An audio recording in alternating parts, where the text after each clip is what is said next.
Welcome to Picks with the Professor, the sports betting show hosted by a former statistics professor. This is your host, Professor Science. With me, as always, for college football, Cousin Jared. We are here for the third week of bowl season. We were not able to do a show for week 2, some holiday travel and sick kids. One of mine had an ear infection that we're still recovering from. I think the other one's developing one now, and you might hear him fussing in the background. So if there's a child screaming in the background, that's just the way it goes around my house. Cousin Jared, I don't know if is that your house too at this point, or we are actively trying to avoid that. Had a cousin that's been sick, so trying to keep the cousins separated. Here right after Christmas. Yeah, I think that's just a rite of passage of being a parent. Is that a cousin on our side of the family or on your wife's side cousin of the on my family? wife's side Okay. the family? Yeah. So same thing. If I had to bet, I would bet ear infection. Yeah. So anyway, just trying to keep them apart, no matter what it might be.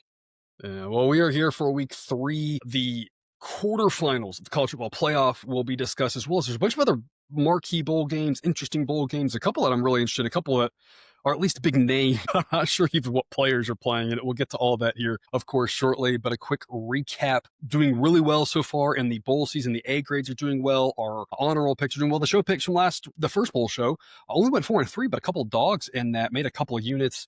And then you can see the season numbers on the season, the A grades just continue to turn a profit. And again, that's why we encourage people to sign up on the honor roll. If you were with us, our honor roll exclusive picks over there on Patreon made people another 7 units. And Cousin Jared, while our show picks were unfortunately cursed this year and we didn't do as well on these, again, we emphasize we at least, feel a little bit better that everyone who did pay us money for college football picks then turned around and made money off of those extra picks that they paid for. And I want all of them to win, don't get me wrong. And I really, but at least that would make me feel the worst, right? If we have a season where people are paying money and they don't win. And we very rarely, thankfully, have that happen. Unfortunately, we can't predict everything. We don't know exactly what will happen. We don't know how many units we're going to make. This, folks, was our worst college football season in the last 3, but still a decent season here for us, again, if you're with us over on Patreon. Cousin Jared, this will be our last college football show of the year. So any opining you want to do about the season, this is your chance before we move on to these bowl games. And then the last games will just be for people on Patreon. No, I got nothing. I do have stuff, but a lot of it's off the field college football stuff that, is just, it's crazy. It's a crazy time right now. So we can just talk about the games if we want to. It is. We might talk about a little bit of that as we go, because some of the schools involved in some of that craziness are being featured in this week's show. But again, some reminders here of how it works. Name of the model that I have built is called Sideline. It's a player-based model. Every number reflects today's roster, folks. Now that really matters with all the opt-outs. Because Jared, been working myself on some automating, some bringing some injury stuff. You've been doing some research as well. I've been trying to catch some things. You've been trying all hands on deck, trying to figure out how to properly assess these teams, and not only do it properly in the model, but also a couple notes that we're going to talk about here on show where I kind of look at it and say, I'm not sure the model's really capturing the true issue that's going on here with this team because of just how much the depth's mattering, but why that may or may not matter. So again, a lot of really important things to catch here with all the opt-outs. Information current as much as we can be here as at the time of this recording here. It is Sunday, December 28th right now we're recording. So more information still to come out, unfortunately, and that's nothing we can do about, just assess based off the current edges that we have, and that's what gives us our grades, that probabilistic edge at the time here that we posted and sent all this out to Patreon. A bunch of picks in not involving these games. Some of these games we have 2 picks on. And then, of course, all of these picks, again, that ABC love like leans kind of the way we like to think about it. Again, if you want to support us on Patreon, we emphasize value in the long run. You can get breakdowns and metrics for every game, and a great Discord community where people are always encouraging people, offering good suggestions, some good squad rides, all sorts of great things happening over there. And again, extra college basketball picks from a handicapper here we have, who she is just continues to tear it up every year in and year out. Just really knows her stuff with regards to college basketball, along with the model college basketball picks. So a lot of great things over there on Patreon. You can check that link out in the show description. We appreciate all the support we get here, whether you're just watching the show or whether you're a subscriber over there, helping us keep the lights on one way or the other. We thank you so much. We will get to it here, starting off with Monday afternoon here, 1 p.m. little afternoon delight. Cousin Jared Hart's the Sun Belt, folks. This is a conference game. Not only a conference game, but one that was played this year, where the conference is getting bigger.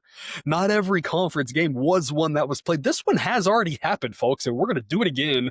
Georgia Southern and App State. We're going to grab the 8 with App State as an A grade. Sideline says they lose by an average of 4, so it could stay in that field goal-ish game. And the fact that we get the win on the touchdown is what makes this worth it. App State is not good, folks. Neither is Georgia Southern. I mean, the Sun Belt was a little bit down this year, Cousin Jared. This has been, we fear potentially, we don't know yet. I think it's probably too early to say, but we fear a little bit the NIL era. While it does allow us to have a bigger number of teams who can win it every year, used to be kind of like 2 or 3. Now it's probably, more like 6, 7 every year. That's more fun. The issue is the gap between some of these Power 5 or Power 4 Group 5 schools might be getting a little bit bigger on average, not necessarily for every school, but just on average. Some of these teams here, like in the Sun Belt, that used to be a little bit friskier, just not quite as strong as they've been in years past, and that's really hit App State hard. But folks, Georgia Southern, with one of the worst defenses in the country, they've got a good enough offense that they should win this game, but 8 points is too much for us to pass up on. Cousin Jared, you're our Sun Belt expert, even though the Sun Belt's been down this year. What's your insight for us on this one? So at first, I was a little hesitant on this to pull the trigger on App State because they're down their top 2 quarterbacks. So they had Swan, I think he started the first, 2/3 of the season, then had somebody else start the last back third of the season. Both of those guys in the transfer portal, not playing. You never really like backing a team that is down their top 2 quarterbacks. But you already alluded to the fact that Georgia Southern's defense, not the best. Definitely leaves something to be desired. The other thing is Sideline has had a bit of an infatuation with Georgia Southern this year, not quite as much as maybe some other teams, but it definitely liked Georgia Southern quite a bit. And so the fact that even knowing that Sideline's taking into account that App State's down to their 3rd string quarterback, taking all of that into account, and Sideline still likes App State this much. And you talked about the second time these two teams are playing this season, getting more than a touchdown against this bad defense and 2 teams that are familiar with each other. I think this is a good play. Getting the 8 points here. I think it's going to be a close game either way. So I think that, 8 points does us a lot of good. And of course, really like that it's 8 points and not 7.5 or even 7, just in case, they get down by 11, have to go for 2, possibly get a push, stuff like that. So I think it's worth investing at 8, just because, man, this Georgia Southern defense is bad. Yeah, and we've got the 3rd stringer in. It looks like kind of a wash between the 3rd or the 4th stringer, whichever guy they do end up going with. Doesn't really matter to the model. Both of them, according to the Sideline, account for negative points relative to what we would call a replaceable, of course. I mean, we are not expecting anything at all from the App State quarterback situation. Of course, down their top 2 guys, unfortunately. But folks, when they played early this year, and obviously that was a stronger App State team with a better quarterback, but the game was in App State. Georgia Southern won by 2. In that situation, you would have had Georgia Southern say they were about 5 points better. They were 5-point underdogs, and so they did overperform in that game in early November, but the numbers shifted. I think it shifted just a little bit too much. I think that we thought at the time that App State was the better team even at home, and even though they aren't, they're down the quarterback, and I don't think they're the better team. I don't think they're this much worse, really, is kind of where we're at with this. So we're going to grab the 8 with App State. Moving along to Tuesday, run, don't walk. Tennessee versus Illinois. We're going to grab the over 61. We talk about key numbers all the time. We're going to really harp on a few of them here in this show. If you've been a long-time viewer, you probably can recite them off the top of your head. But the key numbers here in the low 60s, 61 and 62. The fact that we get the push on 61 and the win on 62, is really where it's at. That's why we say run, don't walk. But the model says this is more likely to be slated for the mid-60s. Tennessee reverting back to their older, better on offense than defense, ways, which I know was one of the disappointments. Jared, our friend Jake, is a Tennessee fan, and I know he was expecting more out of that defense, and that's what really let them down. Illinois, just completely out of nowhere this year, flipped from a defensive first team to an offensive team that was putting up points galore. Pace average for Illinois, which is lightning speed relative to what we usually see with Bielema involved. Tennessee, of course, with a real fast pace. Bowl games have been a little bit lower scoring on average, but then you saw something like that North Texas San Diego State game we had last night. And a reminder, we can still have fireworks in bowl games, and this one is the more likely of all to have them. in some of these bowl games? Because Jared, tell us more. So yeah, I think you hit the nail on the head there. For me, it's just this Illinois team who inexplicably their defense kind of regressed this year. And we know about Tennessee. We know how they like to play fast. Tennessee is not a team. Josh Heupel is not a coach that's going to change their identity in a bowl game. But maybe the most important thing, Luke Altmaier for Illinois does not appear as opting out, appears he is playing for Illinois. And so I feel like we have seen him do enough over his career. While he is not the best college quarterback, I think in a fast-paced game where both teams, I think, are going to be relying on their offenses more, he can do enough, I think, to get this game into the mid 60s. This is one of those things like where if Altmaier wasn't playing, I think this total is probably a little bit lower, and I'd definitely be a lot more hesitant to play it. But all indications are he's going to be taking the field. So I love the over 61. And to your point, can't believe we're getting 61. I thought for sure this would be 61 and a half, 62, 62 and a half. So yeah, love it at 61. I would have thought, 62 and a half or 63, and then just dared you to go over it. At that point, I would have said, I'm not sure I can. Like, I probably should, but I'm not sure it's, or if it's one of those, if I do it, it's only going to be for the tiniest bit because it's a bowl game and I want something on it kind of thing. Otherwise, it doesn't really set up, as well at that number. And so this is why this is our run, don't walk game. It will be a little bit chillier in Nashville for this one. I don't think it's going to be so cold that it really affects things, especially when you've got teams in Tennessee and Illinois who are practicing outdoors in this cold weather already. So it's not like it's going to be really, two Texas teams or two Southern California teams, Florida teams, something like that. Folks, this is the 5:30 p.m. Eastern Tuesday game. All of the times on the screen are in Central Time. That's where I'm at now. And so it just didn't get changed in the system. And so that's a Central Time there, 5:30 Eastern. We do have a pick on the Tuesday, 2 p.m. Eastern game as well. Again, that's only on Patreon.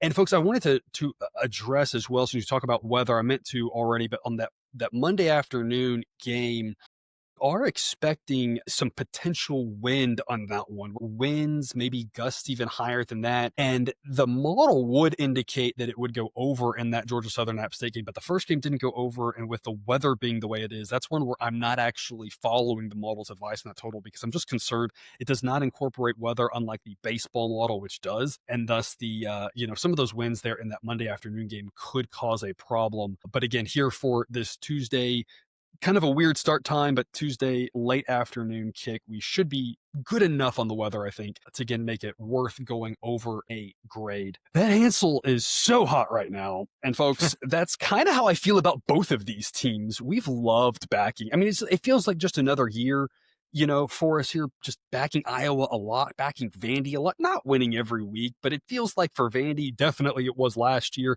and this year was more the same for Iowa. It feels like 3-4 years now where people just undervalue them year in and year out. I'm not really sure how they continue to beat the spread, but here's the difference. Again, two teams, that have been really good to bettors all season. To me, the difference is that Iowa has covered in all three of their losses here of late, going back here all the way back to Labor Day.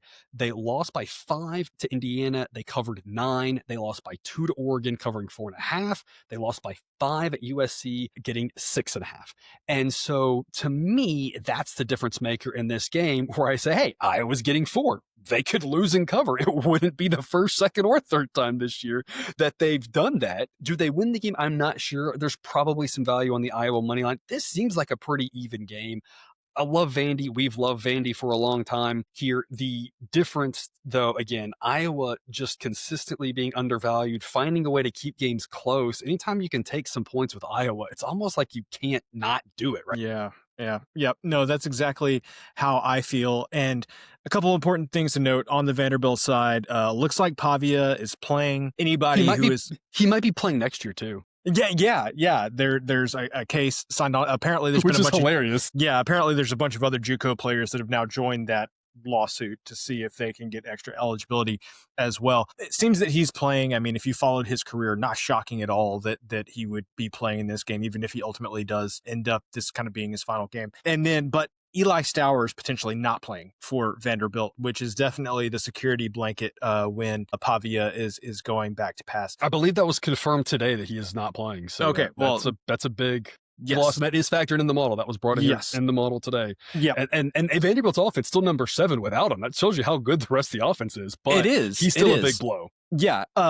The thing about Iowa is, so they're we've talked about it a couple of times this year, how good the Iowa run game is. Their offensive line actually won the Joe Moore Award, which is the award for best offensive line in the country. If Iowa, plays the type of game they want, which they generally find a way to do, they're going to keep Diego Pavia on the sidelines for a lot of this one. And that's how I think Iowa keeps this game close, is I think that they just run the ball too well. It can string together these long drives that'll keep Pavia on the sidelines for, decently long periods at a time. So love getting the 4 points. I've seen some places where it's 3.5 points. Love it at 3.5 points. I don't know, for me personally, if this is worth the sprinkle on the money line. I think I'm just taking the points, knowing that these Iowa games always get a little crazy, have weird results as far as 1 point, 2 points, something like that. I don't want to be in a situation where Iowa loses by 2 and I don't get all my winnings. So I think I'm just straight taking the points with Iowa on this one, even if it's an A grade on the money line as well. But I don't think I'm going to split my bet. I would agree. This is one of the rare times. And a lot of times in bowl season, if any type of dog like this, I say, I might just look the money line in general, because some of these bowl games get out of hand. You never really know what's going to happen. But this is, Iowa involved is the counter to that. Going to your point a little bit, I wanted to talk about Vanderbilt and you talk about being able to keep Pavia on the sideline. Vanderbilt hasn't played a lot of teams like Iowa this year. And you might say, oh, the SEC isn't 16 teams. And so who knows which ones you're playing.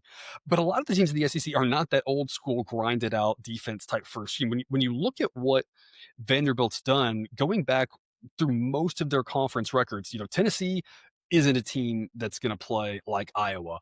Auburn, not even really, but they were favored by 6 at home. They only won by 7, so that one they didn't really do well. Texas might be one of the closest examples to Iowa. Slow it down, better on defense, and they got crushed by Texas. They did come back in that one and make it close, but they were really outclassed.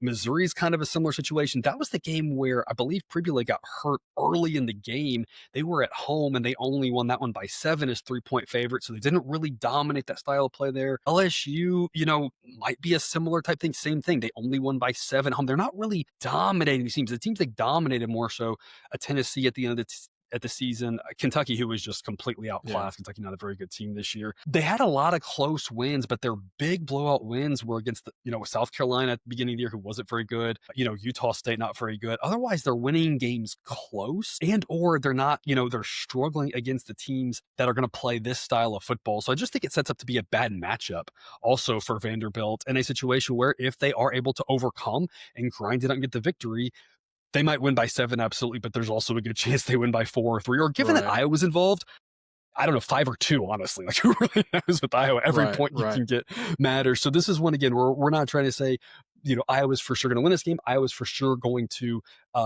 cover this. We're just saying we think it's probably a 1-score game. And if that's the case, you got a really good chance to be this a plus EV play. This winning, probably upper 50% of the time. And that's a fantastic investment there. So Iowa plus 4, A grade. Key numbers matter, folks. We talk about it a lot here. Over 50. This one, to me, is all about the key numbers. They're in the low 50s, 51 and 52. Sideline says it should be at 54, and so Sideline would put it kind of in that no man's land between 52 and 55. 55 is your next key number, but the fact that it could be 51, 52, 55, and we get the win on all 3 of them is what matters. Duke, much better on offense than defense, and of course with Mensa returning to Duke next season and playing in this game, that's what really matters here. Yep. Arizona State, quarterback injury mattered for them. Losing their all-everything running back last year mattered for them. Their offense takes a step back But really, this is about Duke's pace and Duke's much better offense. And also the fact that Duke's defense, not that good when you look at it. Surprising for a Manny Diaz team, more of a guy who's thought of as a defensive coach, defensive coordinator on point. But Arizona State's offense, not that great, but might still have some success because Duke's defense can allow points to a lot of teams unless they're apparently as bad on offense as Virginia is, I guess. Cousin Jared, what's your take on this one? I usually like to try to have all of these, reasons why I like plays. That's often the case. This one, I'm just going to rely on exactly what you said. It's the statistics, it's the numbers, it's the clustering of all the key numbers there around this point, knowing that 51, 52, 55, 57, 58 are all such common outcomes in games. This is one that I think you have to play just on principle of understanding the totals in college football. The only other thing I will say is I've in my mind, I assumed that this Duke defense would eventually show some progress this season just because of Manny Diaz, but we're past that point. This Duke defense is not very good, and maybe we can adjust going in the next season depending on what happens in the portal and everything. But as of right now, I've given up on this Duke defense showing improvement, even against a team like Arizona State, who may have some challenges offensively. This is one I will say, like 52, maybe even 51 and a half. I may want to win on 52 on this one. So I'll say 51 and a half is kind of the last place that I would play this. 52, I think I'm out at 52. Interesting. I'm not even trying to play it at 51 and a half. I think 51 is the last place I'd play it. So maybe a subtle difference in opinion there, but it looks like, right now it might be going the other direction as we're seeing this. Is I think the consensus might even be more down to 49 and a half if I'm reading this correctly right now. So looks like, we're going to be able to get a good number on this as long as you get this anytime soon. Arizona State on the season, 4-8 to the over, but 2 of their last 3 games did go over. They were relatively low numbers, but this is a relatively low number as well. And facing a team in Duke who went 9-4 to the over. So definitely a battle of 2 types of teams, as you can see, based off of the strengths, offensive, defense, and the pace. But this is really about the number of, if this was put here at 52, we're sitting here going, no, it's a low number, but it's right where it should be. We're pretty well in that ballpark, but getting some wins on those key numbers there makes it worth the play. Barely eking into an A grade here, as long as we're still in the low 50s. Folks talk about key numbers. Sometimes you're worried about the wrong key number, and that's what we think here. Michigan and Texas under 48. Love getting under 48, as your key numbers in the upper 40s are 47 and 48. But folks, I think the key number you should be more worried about is the 44, 45, as the model projects it even to go under that one. Michigan, obviously better on defense than offense, slower than anything. Texas, by the end of the season, Arch Manning playing much, much better, finally got back up into the top 20 in quarterbacks in college football, according to Sideline, as he barely did that. But that gets the offense up to number 23. Here's the issue with Texas. They've lost their best running back by far. The model doesn't love any of their other running backs. And even some of those guys are entering the portal as well. And folks, that pace number for Texas is only there because it's not just, the pace number isn't just about how fast you play. It's about explosion. And Texas had some explosive plays. They've got some really quick receivers and can score in a hurry. But Texas is going to have a hard time running the ball without Wisner. They're going to have a hard time running the ball against Michigan. And if they have a hard time running the ball, that's going to make it harder on Arch to actually do much. This just sets up to be a bad offensive matchup for Texas. And then we've seen Sarkisian in these games. What does he do? Grinds it out, plays it slow. I expect this to be pretty similar to that Ohio State game to start the season, where there's just not much happening in it.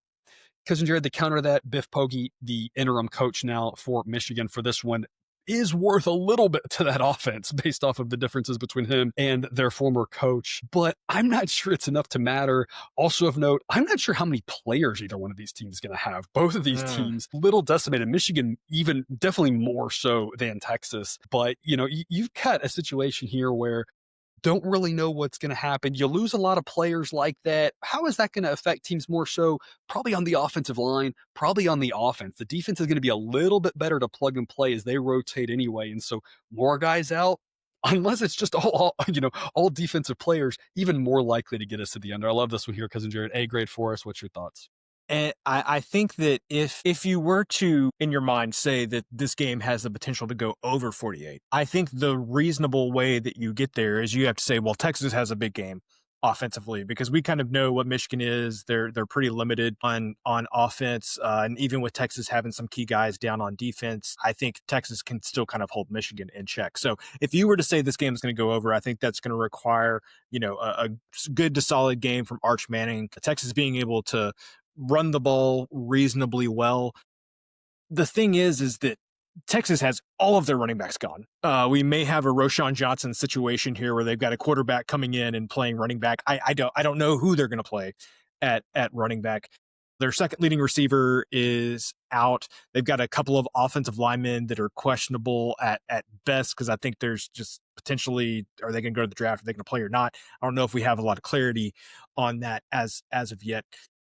So all of that being said, even if Arch has a really good game, I just don't know about all of the tools around him if they're going to be firing on all cylinders. And if that's the case, which, I think I'd lean more towards that direction than, the Texas offense being fully functional.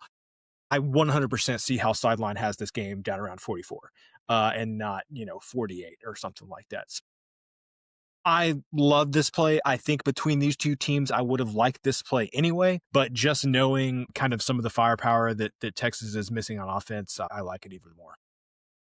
We have to talk about coaches in this game. I'll start off with the softball that obviously nobody knows the answer to. I'm just curious your take. Is Sarkisian going to the NFL next year, yes or no? No, I don't. Okay. All right. If someone's going to the NFL, right? That's kind of the way it feels like. There's going to be one more shakeup somewhere to the NFL. You just never know who. He's obviously a guy who had been rumored for it before. Does he want to come back to Arch? The way Arch played at the end of the season, maybe it was more middle of the season when it was like he wanted to get out of that situation. Who knows? Yeah. Michigan. What do we have to say about the Michigan situation? I feel like there's so many areas to take it. I'm gonna lump this in with another coaching hire when honestly they're not really the same, because just the Michigan thing I think came about obviously a little unexpectedly, but I'm gonna put Michigan in grouped with Penn State, where it's like, why did this take so long? I don't know if there have ever been two teams get rewarded, and I'm not saying that either one is the absolute best coaching hire of the cycle, although I think Whittingham may be the best. But with Campbell going to Penn State and Whittingham going to Michigan, it's just like both of these searches seemed so incompetently run. And then finally, once you got there, you're like, oh, that's a really good hire. They could have done that in 7 days and not, in Penn State's case, 70 days is what it felt like, or in Michigan's case, an entire month. But I love the hire for Michigan. The only other person that I really wish would have gotten the tires kicked on him, and I'm going to remember the name now. Based on the situation, I wish Jeff Monken with Army would have gotten the tires kicked at Michigan, not expecting him to go in there and run the option or anything. I just think that would have been, based on what we've heard about the culture at Michigan, he could come in there. He's going to fix the culture. I felt like it would have been hey, this might not be a long-term thing, but you get your chance to prove that you can be a high-level coach, and you kind of pull us out of this quagmire that we found ourselves in. And I felt like both guys could have benefited from that. So I think Whittingham was by far the best choice. I want Monken to get a chance. And this felt like a good opportunity with the run the ball, ground and pound, Michigan man, blue collar, kind of, if you can coach at a military academy, you can probably handle all the crap that was going on at Michigan. So anyway, I think Michigan did a really good job with getting Whittingham. Yeah, you're talking about both those where there were numerous rumors, numerous guys they were after that were going to be, that just turned them down left and right, going other places, and that was its own weird thing. Though I would be remiss if I did not point out, you say unexpected. There were rumors. There are people out there who claim that this is something that's been known for a while there. With Sherrod Moore, and that it was only brought up now specifically because of the way, the Ohio State loss and the way the season played out, and that had things gone differently, that they were going to keep us all under wraps. I don't know how true any of that is, but, definitely a mess there in Michigan. Obviously, if you're a Michigan fan or alum, you're as a Baylor fan, I'm an alum. I'm aware of these situations sometimes where you're like, I just want to get on to the next thing and move on because I want to distance myself from Yeah. all of that situations. Yeah. And hopefully better things ahead for Michigan. Like you said, I think a great coach, a one who's for sure going to be able to whip them into shape because his teams at Utah always seem to be doing things the right way. Should be big names, fancy, iconic jerseys right in this bowl game. Not sure there will be much offense for you, though. No. And of course, the last I note, I would be remiss if I denied it because Mrs. Professor actually worked the flight of the Texas team out there on a 777 and noted to me exactly where all the players and coaches were sitting. You had, Sarkeesian, of course, up in the first class, lie flat seats. But interestingly enough, most of the coaches were in, or I say the next tier, whatever it is. I guess that would be first class, and you've got whatever premium business or whatever. Yeah. There were other players in those fancy lie flat seats in some of those, and I thought to myself, in this day and age, wouldn't that be something you would tell your agent and you're negotiating your NIL deal? Like, can I negotiate premium seating on the flight? I thought, man, that is like, I just had not thought of that, but man, that is some good stuff, man. And some of those players get paid a lot more than a lot of the staff, right? Outside of your top, for sure, your head coach and your two coordinators, right? Yeah, for sure. So why not? Anyway, we've discussed that one long enough. We'll move on here to score we were just talking about a little bit there. Whittingham coming from Utah. They will face off against Nebraska. We're to lay the 14. And folks, as a reminder, you don't got to watch them make the money. As I say that because there are two other bowl games at this time on Wednesday and then the playoff right afterwards. So if you just need to skip out on one, this might be the one to do it on, as this is a massive mismatch here. We've got the Utes winning by an average of 20 points. Because, Jared, laying a big number in a bowl game, you have to, be thinking about the right situation, when to do it, why to do it. Why does this one meet that criteria for you? Well, I guess the first thing on the Nebraska side, missing a lot of offensive firepower. We know about Raiola being hurt, entering the transfer portal, but Nebraska had a really good running game this year, but their star running back's leaving early for the draft. He's opting out. Between those two guys going down, the offense for Nebraska is really kind of hampered a little bit. But for me, this is more about Utah and the fact that, from what I could tell, I'm going to go double check here, but I don't believe a ton of opt-outs on the Utah side of things.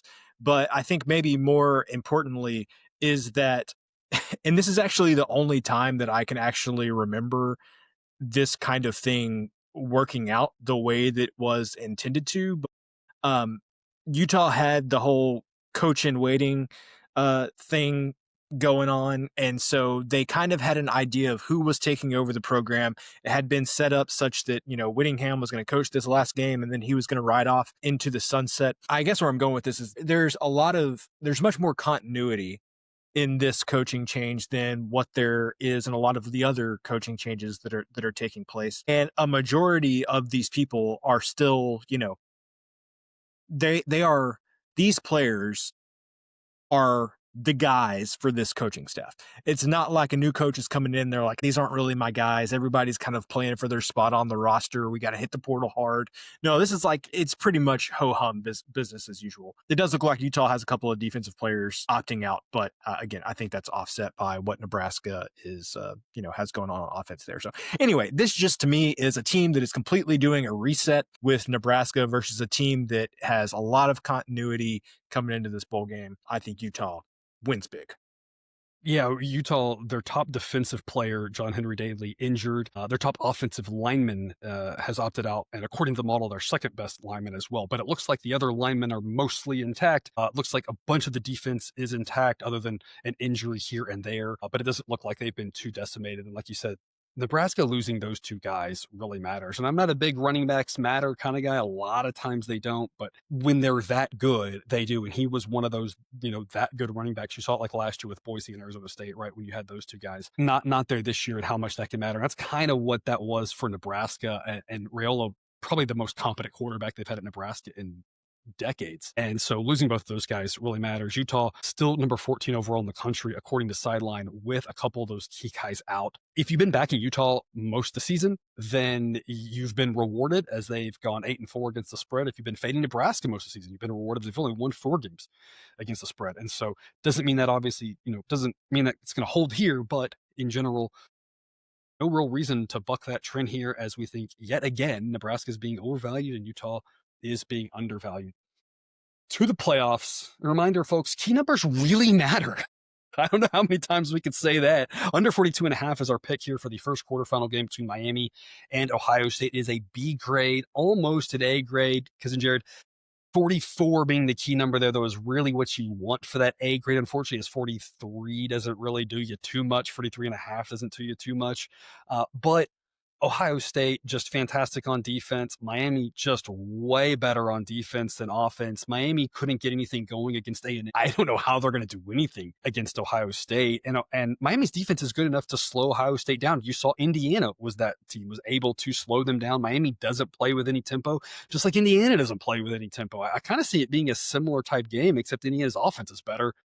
There is one potential difference here, and I want to focus on that pace number for Ohio State. They actually were slower than that. It's just like I mentioned with Texas, they get a little bit of a bump because they could have some explosive plays because they do have, obviously, a guy like Jeremiah Smith on the outside. Here's the thing. Ohio State, I do expect them to turn up the tempo a little bit here come playoffs. It's what they did last year as well. So I'm not necessarily thinking they're going to play quite as slow as they were all season. But folks, they were playing so slow this season. Even if they sped up 20%, they'd still be really, really slow. Yeah. And it's a lot about their opponent as well. Miami is not going to be pushing this tempo. Miami does not want to get into a track meet in this game whatsoever. They know they will get destroyed if that happens. And so I think this is as much about Miami as it is Ohio State, which is crazy because we played a lot of unders on Ohio State alone and cashed almost all of them.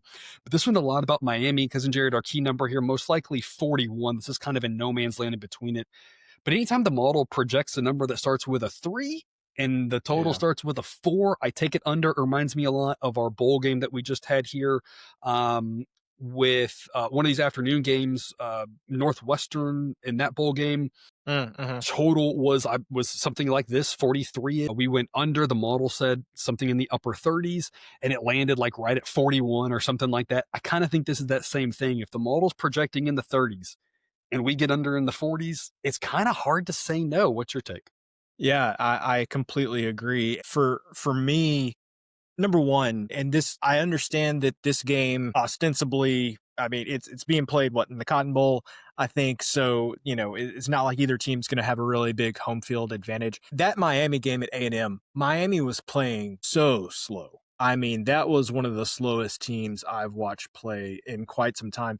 And it's not just the fact that they were snapping the ball with, just a few seconds left on the play clock, but it was the fact they weren't breaking the huddle until like 15 seconds left. A lot of teams, will line up with 15 or 20 seconds left or something and at least have the ability to snap the ball quickly if they so chose. Miami wasn't doing that. I don't know. Like, we don't even need the option. No thanks. Yeah, no exactly. Worries. And so I don't know if that was just because of the environment they were in. They wanted to make sure they were communicating clearly, playing at Kyle Field. It was loud, or if that was that's kind of how they're going to operate when every possession, every play is magnified in these games when you're going up against these really tough defenses. So I like the pace of Miami in regards to how it helps us get under this number.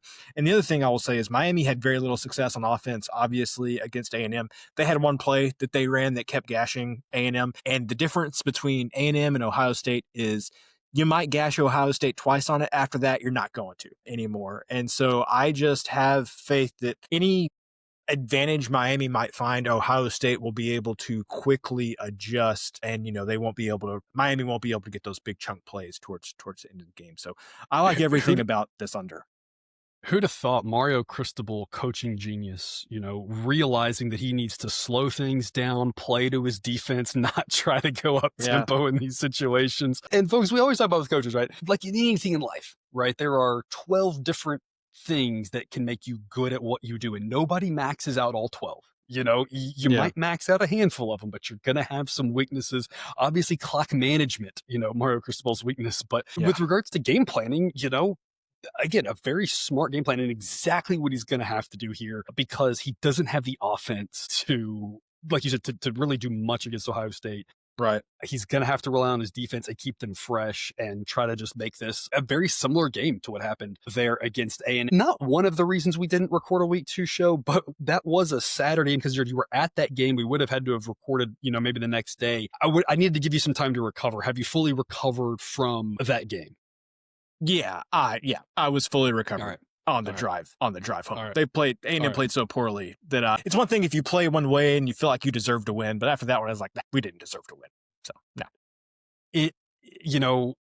We said at the time, I've been saying all along, right, the top 6-7 teams, the SEC wasn't in them at all. That there wasn't an SEC team I really thought could win the title. But basically the rest of the SEC was like 8 through 20 or whatever, really, really good. That's what we're talking about. They did so well in non-conference. It wasn't so much that I think they had the best of the teams like they've had in years past, as much as it was just a bunch of really solid teams. And A&M was one of those really solid teams. Unfortunately for them, Miami was one of those top 6 teams. We got them here at number 6 that we thought, had a chance to win. And then there was a little bit of a fall off after that. Miami eked by there. They're going to have a much tougher task against Ohio State as there's a pretty big gap between those two teams. 100%. As is evidenced in the spread. If they have any chance to pull it off, they're going to have to slow it down. And Ohio State has done a lot of that this year. We hope they don't buck that trend too badly. Under 42.5 as our B grade for the Wednesday night quarterfinal game. Starting off on Thursday morning, New Year's Day, or one of our favorites, the WTF wrong team favored game, Oregon and Tech, as Oregon having to travel all the way across the country to play this one in Miami. We've got Tech as a couple points better, and so we think they should be the slight favorite, not by a field goal, though. Instead, it's Oregon who's the slight favorite, not by a field goal, though. We're going to take plus 115 with Tech as a B grade. Folks, these two teams are really good. This is really, for me, just about I'm getting plus odds on two teams that are really close. And the market thinking that Oregon's a little bit better, maybe they are. Got Tech a little bit better. They're both really good. Give me plus odds, and we'll see how it plays out. Cousin Jared, what's your insight for us? That is my feeling exactly, and I just really like this Texas Tech defense. I can't believe finally, after decades of Texas Tech not being able to have a defense, I think they have them and Ohio State, one of the best defenses between those two, one of the best defenses in the country. I like Oregon. When you go back and look at it, it's like, man, Oregon just hasn't played that many strong teams this year. I am not saying that they aren't, they don't deserve to be ranked number 4 in sideline here. I think that's fine. I have no issue with that. But I just think Texas Tech is just a skosh better. I have more faith in the most faith in Texas Tech's defense of any unit on the field. I have the most faith in Texas Tech's defense. And the fact that we're getting plus odds, it's just, for me, too good to pass up. I don't know if the travel will matter much. Obviously, it's not like it's a short trip from West Texas, but it's at least better than coming from Eugene. Kind of to your point there, too, I would be remiss if I didn't add, viewer, if you're thinking it right.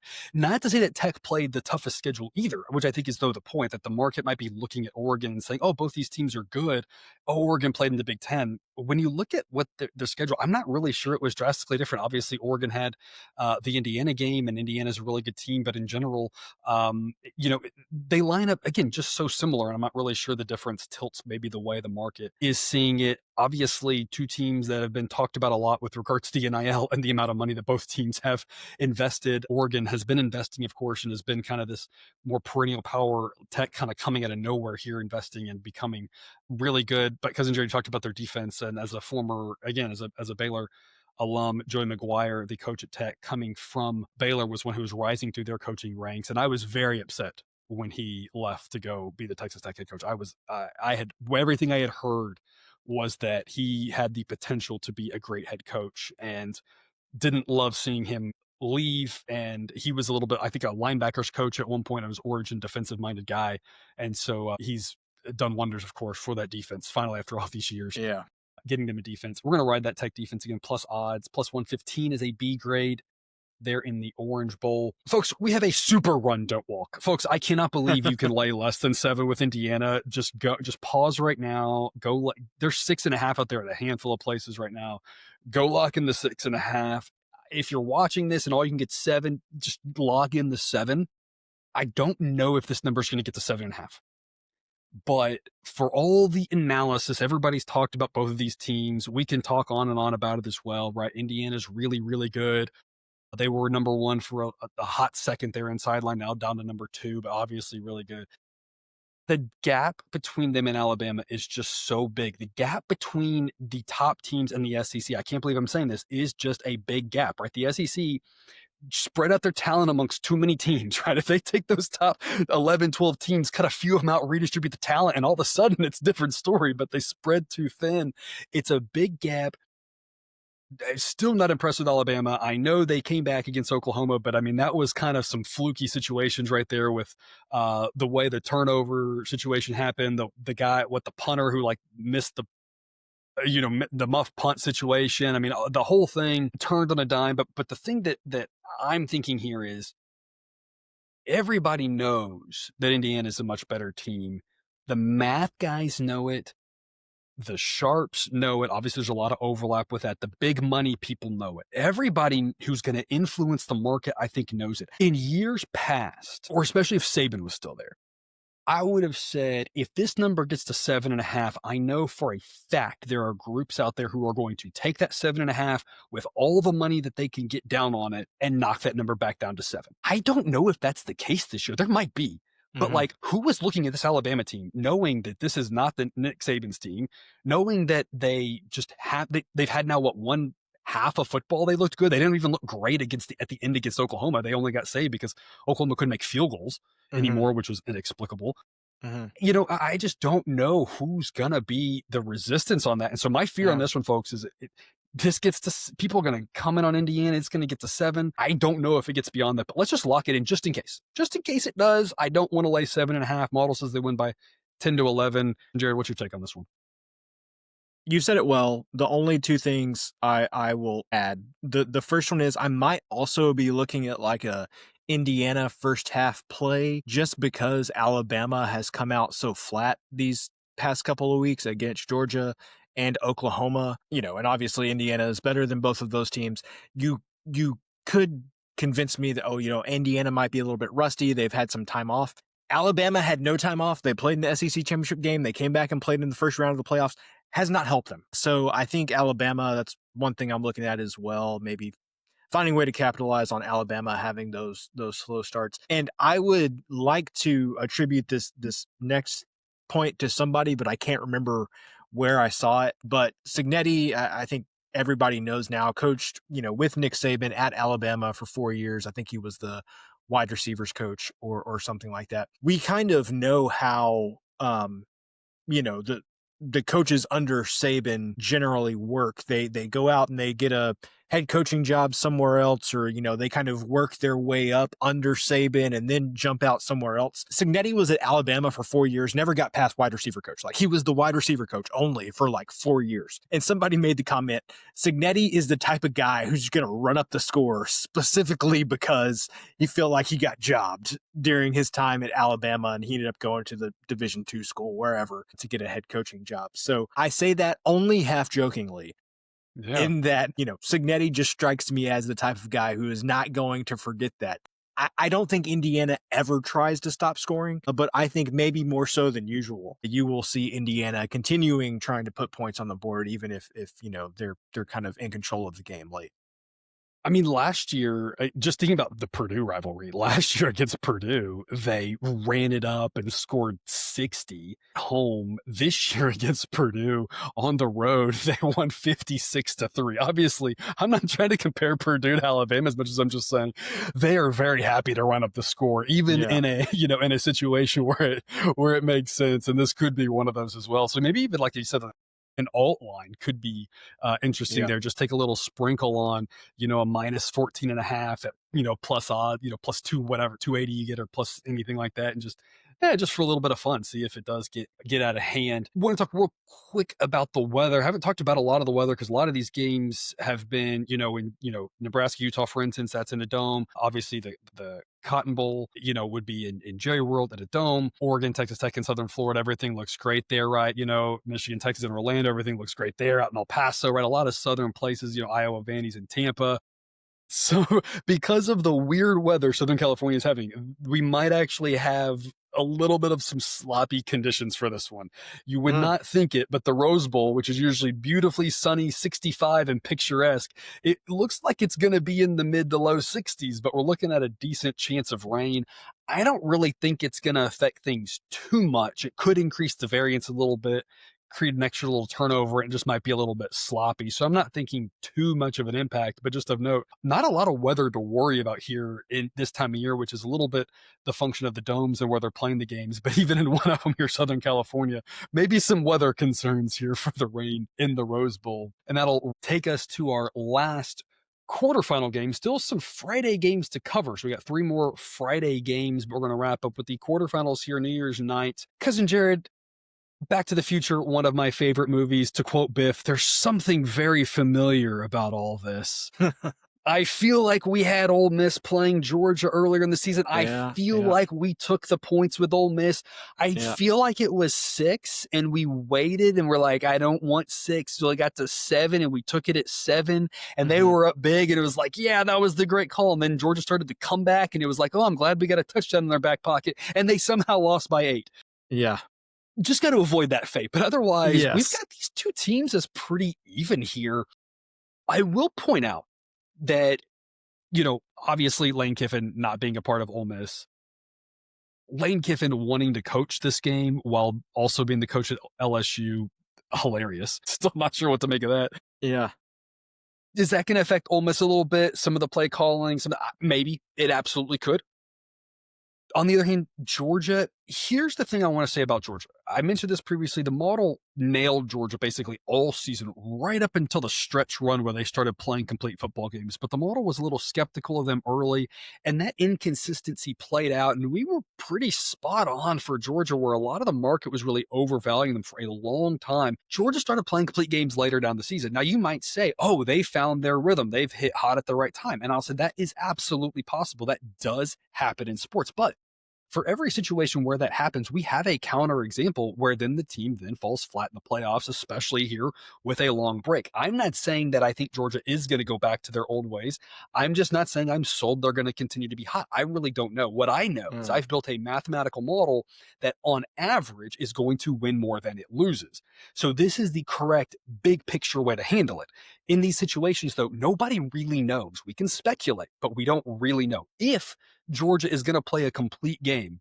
And this is why I still like this pick here, though, what I'm about to say. If Georgia still plays a complete game, I think this number isn't that bad. I think it probably should be maybe more like 6, 6.5, and we're maybe 7 at most. And so we're getting 7. And I think if Georgia plays their complete game, I don't hate this pick. Do I think it's pretty 50-50? Yeah. Do I love 50-50s at -110? No, but that's if Georgia plays the way they played here those last couple of games. If they don't, this is going to be a nail biter. Ole Miss has got a great chance to win, and I love having 7 in my back pocket. So it's kind of one of those, we're either in a good spot. If not, we're still getting 7. Cousin Jared, how do you see it? Yeah, so at first I was focusing on what you initially said, that, Georgia got things together towards the end of the season, and, besides Indiana, I think you could make the case, was playing the best football out of anybody right now. I think the counter to that would be, is it possible that Georgia just peaked too early? You said it in different words, but, I think just about every football team, has peaks and valleys throughout the season. And I think you could easily combat the, well, Georgia's been playing really well with, well, did they just peak too early? So I think that's part of it. For all the reasons that you said, I like Ole Miss. The other thing that was initially holding me back was, I think like everybody, I ask myself, how many points is Lane Kiffin worth? Like, having him on the sideline, how much should that be taking into account now that he's not there? And let me just pose something, and I'm not saying whether I believe this or not, but just it's a theoretical. What if Lane Kiffin's just a butthole and everybody's happier that he's gone? And I feel like there's a non-zero chance, non-zero percentage that that's the case. And so all I'm saying is, and I don't know if I believe that or not necessarily the butthole part, but that he's not worth points to the team. But I'm just saying it's possible that there are some benefits to Lane Kiffin being gone, or at the very least, it's not as much of a step down as we might be led to believe based on everything that transpired. So all of that said, sure, give me a touchdown. It was the right side to be on last time, and regardless of how the game actually plays out, what the final result is of this one, I have a feeling that, 55% of the time, this is going to be the right side to be on again. Yeah, and the last thing I want to say about this, Cousin Jared, is for all the talk I'm hearing about Georgia playing so well on the stretch, really getting it together, playing complete football games, I would argue also a little bit, I'm having a hard time really fitting the facts to that narrative if I don't cherry pick. Now, if I cherry pick, I can absolutely say that story, because we could talk about they went to Mississippi State in early November and dominated that game. They dominated Texas. They dominated Alabama, right? But I don't really think that cherry picking makes a lot of sense there, because the week before that Mississippi State game, they played Florida. They only won by 4 in a neutral site game. And yeah, I think they could have scored at the very end and covered that or whatever. But I mean, that was when the player is falling down to not score because they want to run out the clock, right? That was a close game. They were 7-point favorites against a Florida team that had already run their coach off. That wasn't really a dominating performance, right? And then, yeah, you had the Texas game. The next week was Charlotte, and they were favored by 42.5. They didn't even score 40 points. And so, that was Charlotte. Okay, I'll give them a pass. But the next week's Georgia Tech, and they were favored by 15.5. They only scored 16 points. They won that by a touchdown. So I'm not saying that Georgia isn't playing better. I'm just like, it's not like it's overly convincing to me that I'm like, oh my gosh, they've really figured something out. And then like you said, to your point, a lot of times you take these little 3 out of 4 game stretches where you look really good. You think about Ohio State last year. Ohio State's best 4 game stretch was the 4 games in the playoffs. The week before that was the week they looked their absolute worst. You never know when a team is just going to all of a sudden look completely different, right? Their last time we saw Georgia was against Alabama. They looked really good, but we might see the exact opposite. Or like you said, their best 4 game stretch might already be behind them. Yeah. None of that to say Ole Miss is for sure going to win this game. Ole Miss is for sure going to cover. Just saying, I'm hearing a lot of these narratives, and I'm like, I still think getting a touchdown makes a lot of sense. I think we're getting a little carried away here, which is to like your point. I'll say it in slightly different words. I was going to say 60% of the time it works every time, because, that's what we got to say. Yeah.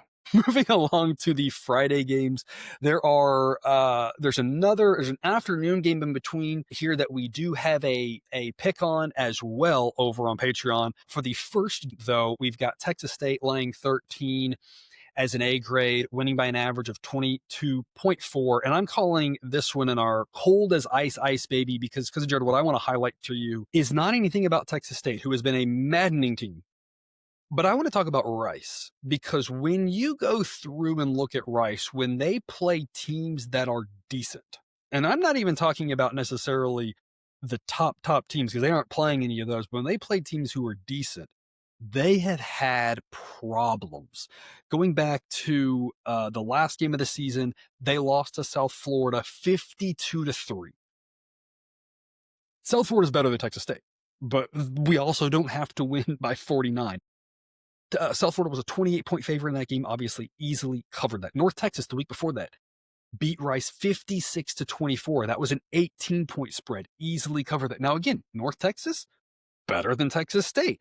But even when you go down to Memphis, who now we've dropped another class lower, Memphis was a 14-point favorite against them, and Memphis beat them 38-14. And so these are all sorts of scenarios where I think that, when you start going back, I've got all this evidence that just says when Rice plays real teams, they are in trouble. Now, Cousin Jared, I'm not exactly sure about this, why, but Rice's offense, little gimmicky, maybe a little bit unique, a little bit different. I'm wondering if it has to do with the fact that when they play teams more of their caliber, some of those differences, some of the wrinkles that offense has can catch teams by surprise. But when they go up against teams with the pulse, all the trickeration and stuff like that might not work. I'm not sure if that's part of it or what it is. But Texas State, while they've been maddening, can put up some points, and this game could get ugly. How do you see it? Well, so first of all, Rice has a lot of guys in the portal from their offense. Specifically, their starting quarterback is gone into the portal. So you mentioned that offense having some gimmicks, maybe, one less gimmick in the back pocket with all of the guys going into the portal there. But I am disappointed. I do not think that you mentioned, in my opinion, the most comparable game that Rice played this season to this one. And that was when they played UT San Antonio, who very much, I feel like, is in the same category as Texas State. And that one was 61-13. I think Texas State, I had to leave the meat on the table for you, I guess. Yeah, okay, there you go. Thank you. I appreciate that. I mean, literally, I don't know if I could think of another team that's a better analog for Texas State than UTSA from the perspective of their offenses, but also just maddeningly.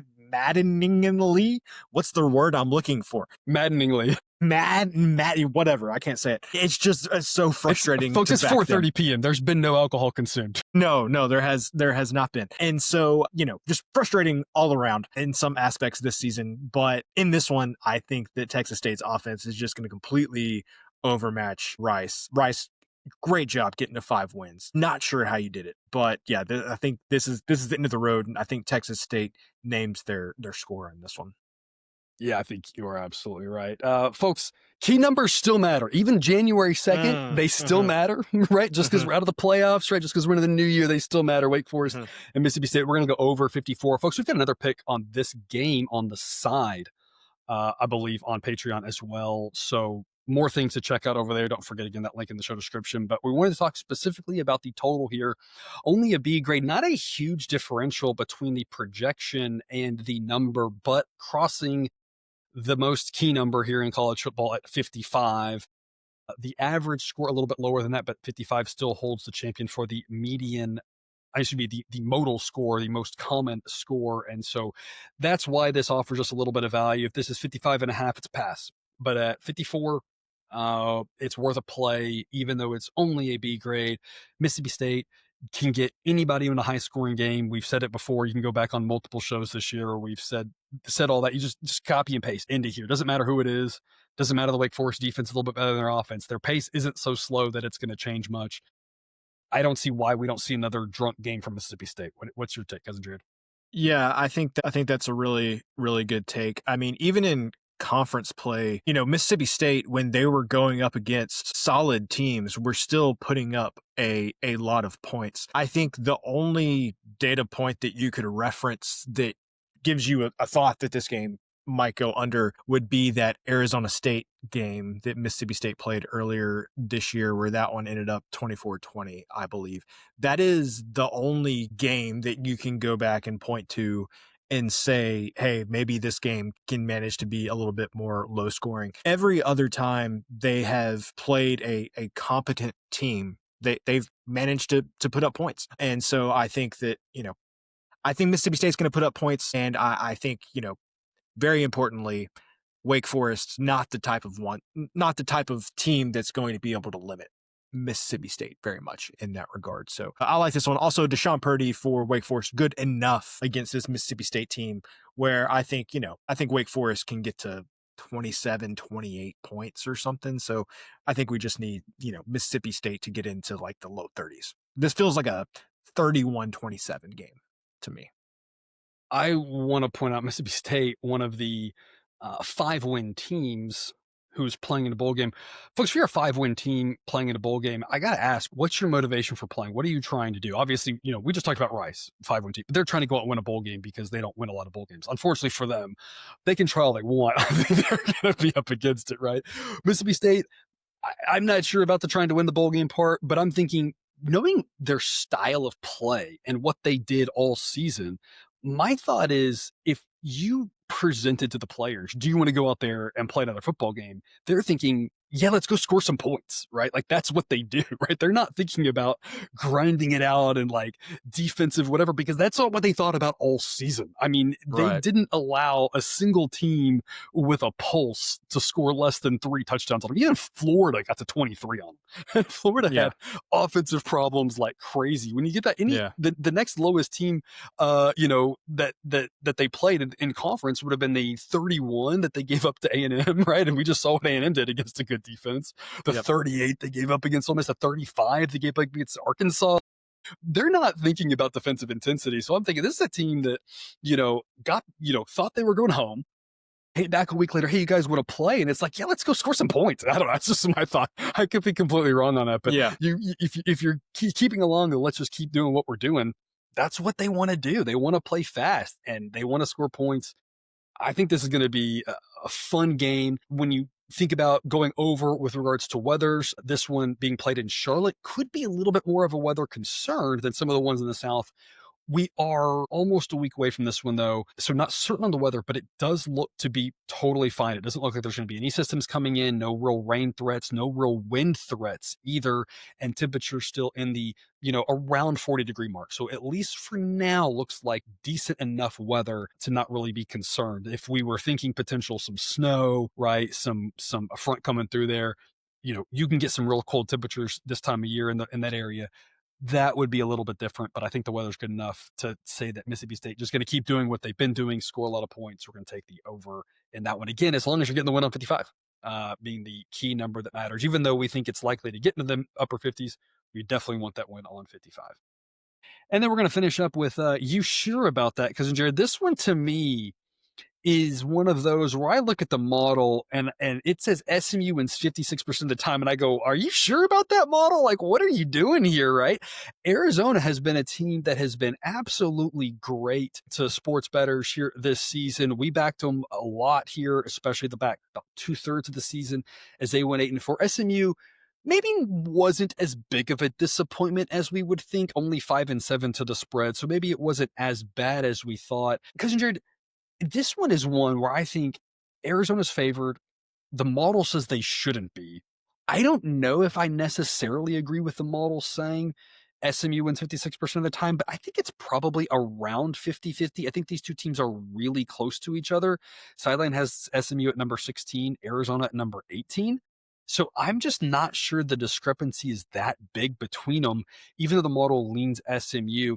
And what I just want to call out to people is the reason we build a model here is so that we just don't get caught up by the weird things that we remember. Because, Jared, I don't know about you, but when I think about SMU's football season, I remember basically two things. One, the loss to Wake Forest, and two, that loss to Cal to close the season.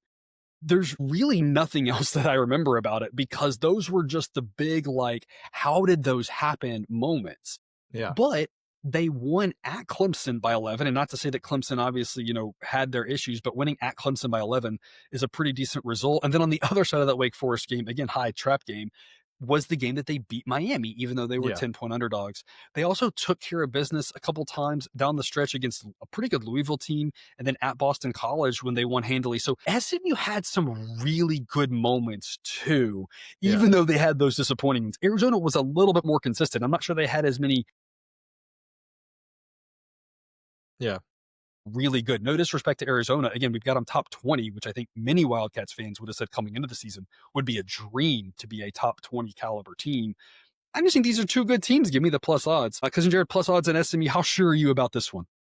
I try not to do this, but this is one of those things, do as I say, not as I do, because I'm just as guilty as everybody else of doing it. But you mentioned those two losses that SMU had this year. And what would our perception of SMU be coming into this game if they had beaten Cal that last game of the season and they had played in the ACC championship game, and let's say they had won that game?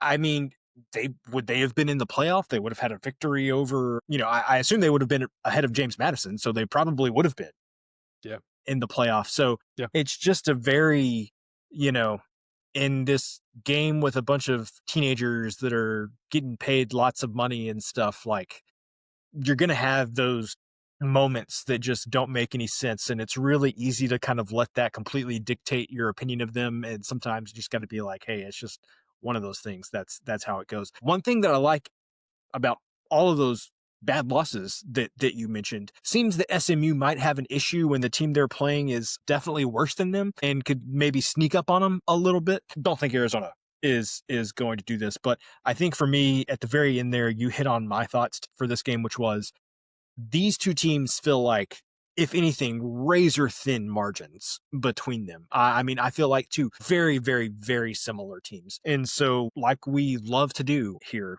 give me plus odds on two teams that feel almost exactly the same to me.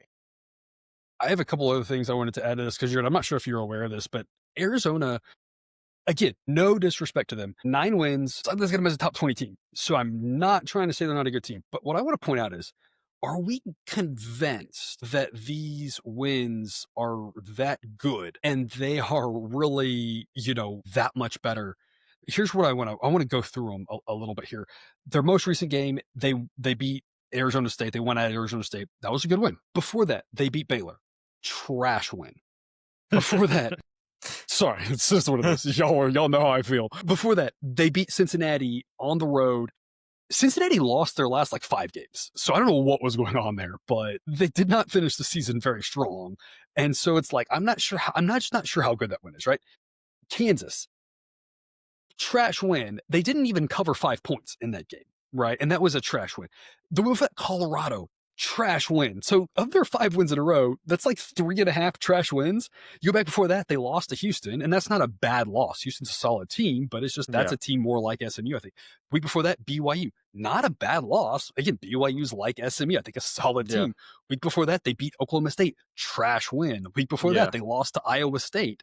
I think Iowa State's a step behind SMU. Week before that, they beat Kansas State. Not a very great win either, and that was all the way back in September. All that to say, I'm just again, to me, this is kind of the parity in college football that we've got with where it's just a little bit of a different landscape. The parity doesn't mean number 20 can win, because number 20 can't win, but the parity means number 5 and number 1 are a lot closer than they used to be. It also means number 15 and number 40 are a lot closer than they used to be.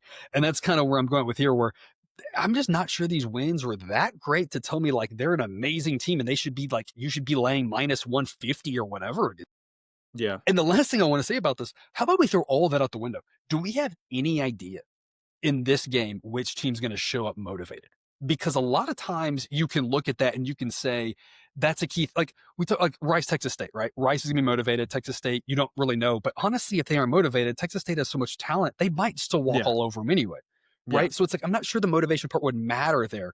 Yeah. In this game, though, I don't necessarily, this feels like that Michigan-Texas game where it's I'm not really sure where these guys' heads are with the opt-outs. I don't really have a clue, right? There's no David Goliath here, in my opinion.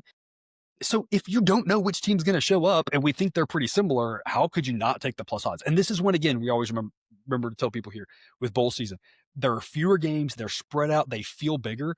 Don't put a bigger chunk of your bankroll on any of this because of them being standalone games. This is just one of the 300 bets we're making here on this college football season. And we're just saying if we could make this bet 300 times, we'd do it. Because we'd go roughly, we think 150 and 150, and at plus 128, we're making a profit. But this game's going to happen one time. One team might destroy the other if one of them wasn't really, working hard in practice, right? Which we have no idea that's going to happen. So why not take the plus odds, right? So that's when you have that situation as my fallback of, I don't really know what to expect, makes that plus 128 just even more appealing. That is the slate of games here. Again, there will be 3 more college football games. Those will be picks given out on Patreon. We might drop a short, maybe. So make sure you're following us here on YouTube, of course, as the YouTube short. I might do one. We'll see. If so, we also post those on Twitter and Instagram. Is there anything else out there? I don't know what else we do. TikTok, we put it on TikTok as well.